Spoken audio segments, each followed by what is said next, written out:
All right. I'm going to start this off by bracing myself because this is a fucking 4-page review that I wrote by hand instead of typing it out on the computer. So, yeah, right to it. Kingdom Hearts 3. It's rewind time. One of my biggest complaints with this game is that the dialogue is still absolute dog shit after 13 years. Yes, Sora lost his memory in the previous games, but his companions as well as the villains explain how everything works. What's going on 200 times directly to him, and yet he still responds with, "What? I don't understand. Riku, Kairi, the hearts, etc., etc." You know, insert blank character here is the villain literally just explained the plot to him, and then he'll say, "What are you talking about?" And then the villain will just look at him like, "Nigga, is you dumb?" And then he'll just enter a portal and disappear. But this is the same Kingdom Hearts shit we've known and loved. It's just after 13 years, you would expect that to change. At one point, when you're in the frozen world, you see one of the members of Organization 13. They throw Elsa over his back, and the guy just walks off. And it's like, okay. And then Sora's like, "What's that guy doing? Is he a bad guy? Is he a friend?" Well, I don't know. Let's see, Sora. Anytime I walk around on the street and there is a guy walking around with a chick slumped over his back and she's unconscious, yeah, they're going to go talk about her day and invest in a 401. Okay, yeah, sure thing, Sora. I'm not sure if this game had the same writers as the previous ones, but this shit ain't it. It really ain't. You have such interesting characters that are just underdeveloped. For what reason, I don't know. You spend most of the game with Sora, Donald, and Goofy. There's lengthy cutscenes with other characters, which is odd that they don't have any character development because you spend so much time looking at them and seeing them, but the game doesn't really do anything with them story-wise. They just are kind of there to push Sora forward as the savior of the game, which is a little irritating at times. The game constantly pulls the same anime bullshit where someone who is trash will awaken and get great power because it is shown. It's not really explained, though. It's just insert this character here. They were garbage for years in the previous games, and then suddenly, oh, they're Keyblade wielders now. Sure, yeah. Just tell me that again, and I will believe it. Why not? Another big thing was the decision to make two side characters. Well, they're main characters, but they're side characters in the game because you play as them in like 3 different segments. Now, these characters were playable in other variations of the Kingdom Hearts games. However, they play bigger roles in this one, I guess. You get to play as them, and it really just makes you realize just how lame Sora is. Not in a story standpoint. Sora's a much more interesting character because he actually gets character development. I mean, in the sense of gameplay, the other 2 characters are so well fleshed out in the sense of combos and blocking and parries and the devastation of the attacks and the variety of attacks that it just makes you want to say, well, fuck Sora. And they should have done that. They should have had a thing where you could switch between them. I wish they'd done something similar to Devil May Cry 5 or GTA 5 where you could switch between them at will. But I guess, Kingdom Hearts 4, maybe they'll have that. I doubt it. But hey, you got to dream, right? Story of the game is still just nonsense. They made minor improvements for fans new to the series where everything you pay attention to you can take in easier, sure. But, there's 30 different heroes to remember, and you have to absorb all this information, and there's the villains, and the villains are even harder to remember. There's a bunch of different villains, and one villain has like 6 different personalities and versions of himself, and people that have died in previous games have come back to life, and they don't really give any explanation of why. They're just kind of there because plot. Story-wise, I'm 50-50. I was satisfied with the outcome of everything, I guess, but for 13 years, I was expecting a little more.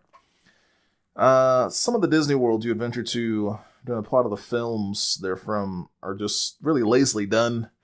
They literally just retell the same plot of the film and just kind of squeeze Sora into them. They're a shot-for-shot retell of the movie. It's just blah, blah, blah, we're walking, boom, and then we run into Sora, and then Sora helps us do the same thing we did in the film. Tangled and Frozen in particular which is a shame because the levels are a lot of fun to explore gameplay wise, and they're pretty. They got some pretty nice art design in them as well. The best would probably be Toy Story Monsters Inc. They have really interesting characters. They take place after the films, and all of the gameplay elements are very exciting in those worlds as well. Another thing that really irked me was Disney's inability to listen to the immense fan requests and just bet everything on their dying franchises. I'm referring to, of course, of the lack of a single Marvel game or movie, Star Wars game or movie, universe character, nothing. Not a goddamn thing. Even though we've been requesting this for years. We want to fucking fight Darth Vader with the goddamn lightsaber keyblade. Disney, what are you doing? We want to put on the Infinity Keyblade gauntlet. We want this. Okay? We don't want Frozen. God damn it. But anyway, so they have these universes that they put all their chips into, and they're like, hey, this is going to succeed no matter what. And the ones I'm referring to in particular are Pirates of the Caribbean, again, which, you know, makes its return from the second game. Takes place during the end of the third film, which is, I think, at World's End. But before the fourth one, where, you know, they have the mermaids. Now, I'm a big fan of the Pirates of the Caribbean movies. I don't have a problem with them. But since the game was in development for so goddamn long, this was when those movies were still making $1 billion before Johnny Depp was beating the shit out of his wife. So the franchise still had legs.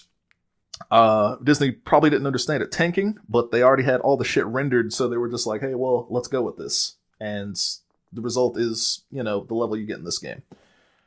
Same thing goes for Big Hero 6 as well. Another franchise that they put all their chips into, and they thought, hey, this is going to be really big, and then it just turned out to be just okay. I don't know why they didn't use anything from Marvel or Star Wars. I don't know the workaround behind Disney, but it's kind of odd that they didn't use any of the successful franchises from in-house Disney, like Wreck-It Ralph, Princess and the Frog. Who's a missing Princess of Light, by the way, since that is featured in the game, and Brave, who's another missing Princess of Light. That was really baffling more than the other thing. Exploration in the game is okay. You know, all the individual worlds are really fun. The gummy ship sections are still dog shit and aren't fun. It's just nothing but fluff in between flying between the worlds. I wish that they just had taken it out, but hey, the weebs love it. They put collectibles in the game. Lots and lots of dumb collectibles. You know, taking pictures of Mickey emblems, finding veal and giving it to Ratatouille to cook. I don't know. No thanks. You get a lot of variety in combat, I guess. The Keyblades have the same 3 shifts depending on what world you go to. You get the slow, damaging hammer type. You get a fast dual-wielding one for close range, and you get a long-range gun-style one, depending on which world you go to. There's enough variety in them for them to be fun.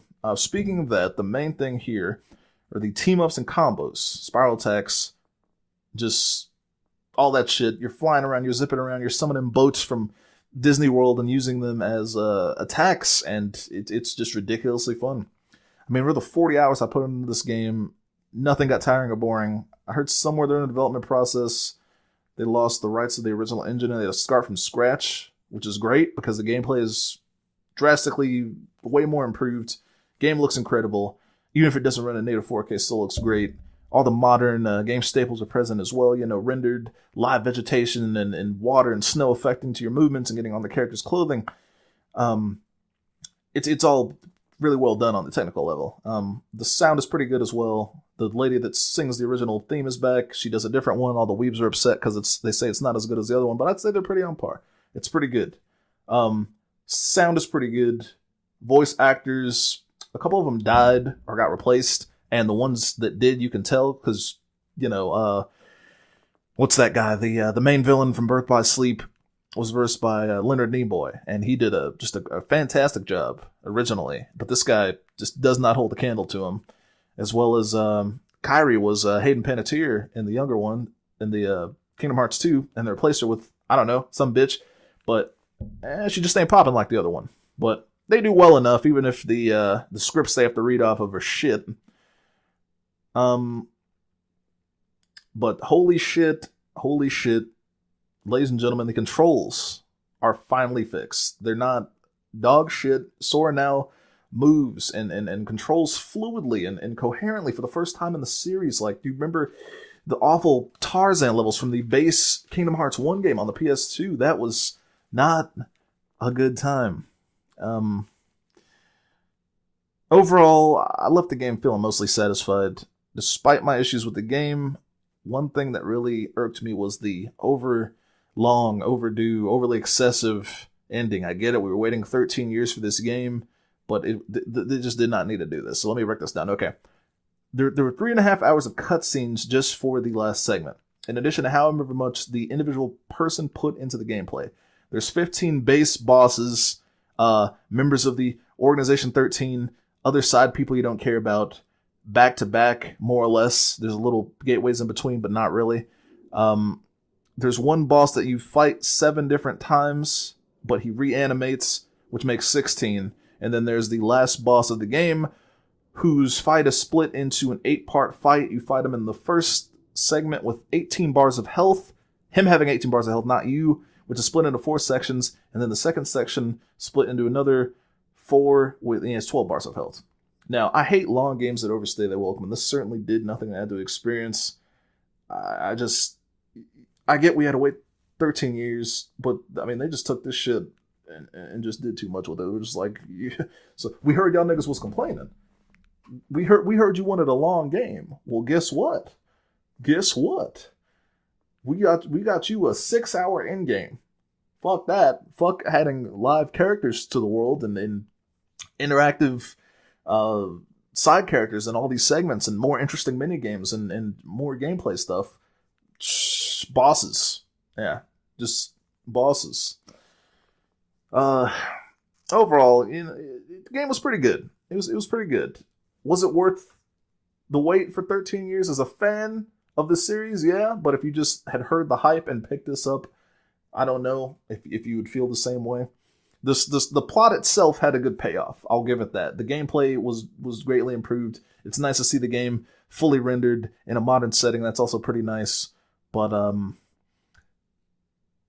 it was above good, I guess. I'd probably give it like a 7 out of 10 if I was just giving it a base review, just saying, hey, I played the game top to bottom. Here's what I liked. Here's what I didn't like. 7 out of 10. But as a fan of the series, I'd probably give it like an 8, just because how biased I was, and I was waiting 13 fucking years for this shit.